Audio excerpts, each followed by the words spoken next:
אחת השאלות הנפוצות שאני שואלת בקליניקה שלי זה מה אתם עלולים לאבד כאשר תשיגו את המטרה. קחו רגע, תנו לזה רגע לרדת. מה אתם עלולים לאבד כאשר תשיגו את המטרה?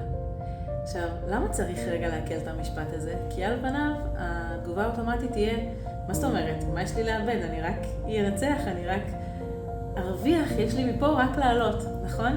על פניו זאת תהיה באמת התשובה האוטומטית. העניין הוא שהרבה פעמים באופן לא מודע אנחנו יודעים שאם אנחנו נתחיל תהליך של שינוי, אנחנו לא נחזור לאותה הסביבה ולאותו מקום שהיינו בו כמו שהיינו, כי אנחנו חווים תהליך של שינוי והתפתחות.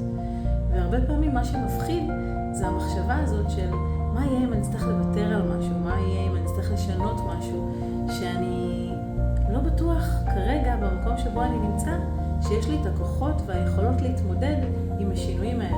בין אם זה שינוי במקום העבודה, כי אני אבין שהעבודה הזאת לא מתאימה לי, או שאני כבר מבין, אבל אני לא מרגיש שאני מוכן באמת לקום ולעזוב.